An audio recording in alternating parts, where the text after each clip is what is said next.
But I want to start here because this is continuing coverage now. And as the polls have not closed in this hour, I want to focus on three things. And those three things, as I lined it out this morning, one, what has happened since this morning? What has happened when the polls actually opened up? By the way, Pat, is that the only desk you could find to sit at? Pat Gray, I mean, look over here. I mean, I don't know why that's, okay, well, as long as somebody's comfortable sitting. Okay. Oh, that's cool. We want to know exactly what happened in the last 12 hours. What is happening on the ground? And there's a lot. The second thing I want to talk about is the X factor. And that's the things that the mainstream media refuse to address or they don't even see. And that is the religious factor and the Tea Party factor. You notice you haven't heard anything about the Tea Party. But they are alive and well. And if Romney wins tonight, it will be because of those two groups. And then the trends, the things that you have to look for tonight so you'll have some sense of, is it going well or is it going horribly, whichever side you happen to be on. I have a feeling if you're here, I know what side you're on. All right. First, let's start with the news. What's happened in the last 12 hours? Well, at a polling station in Philadelphia, it's reportedly at a school, a giant mural of Barack Obama, the kind you'd expect to see in Saddam Hussein's Iraq, not the birthplace of America, was right here at the polling stations. I can't wear a Romney T-shirt into a polling station, but this apparently was fine in Philadelphia.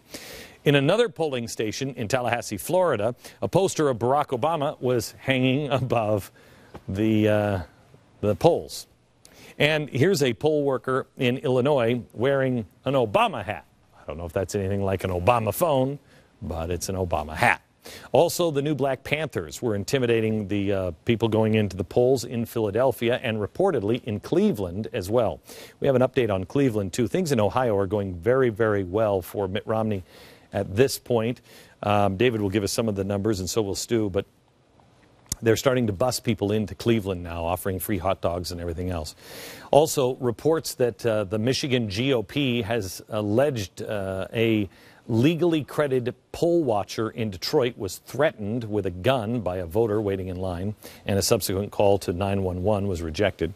Tea Party members with a group called True the Vote were denied by Franklin County Board of Elections from observer positions at over 30 polling locations. Does anybody have any information on the UN?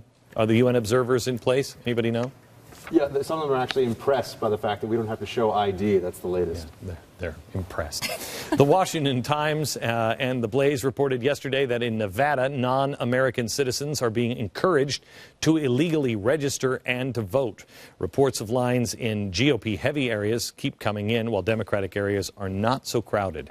Now, these are anecdotal at this time, but they are consistent with pre-election day statistical data.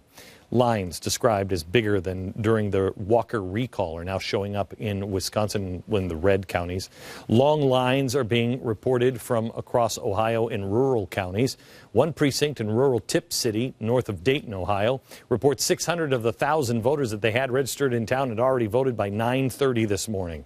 Reports from Cleveland say it's a low turnout, but they may have already voted, and the buses are starting to come in now. One report from Rocky River claimed that there were no parking spots at a lot where almost all the cars have Romney bumper stickers on them.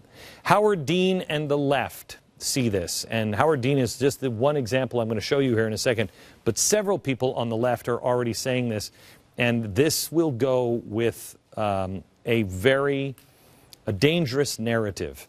Again, we'll come back to the poll numbers or the exit poll numbers. They are going to be skewed because they've changed the way they're doing them. We'll talk to you about that in a second, but be very, very careful. Coming out this morning and now on all of the news channels, the Obama side is saying the only way to lose this election is through fraud. Watch. In Pennsylvania, people are standing outside the polls asking for their IDs. The federal judges enjoined them from doing that, but that's what's happening. I have a voter in my family who went to vote and was required to cast a provisional ballot even though they were registered to vote.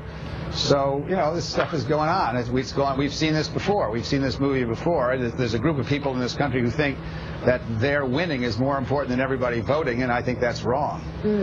Chuck Todd, do you have a question for the governor? Governor, I mean, that's a big charge. I mean, do you think the president could?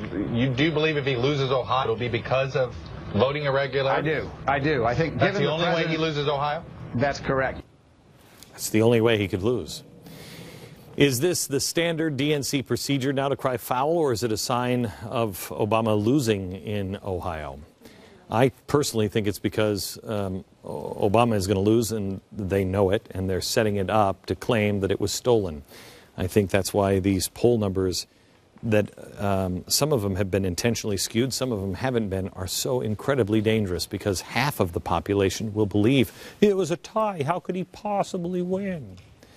If you haven't voted yet, there is still time, and I urge you, please go out and vote. There is time left, and this election can't be close.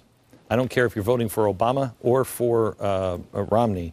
Please go out and vote.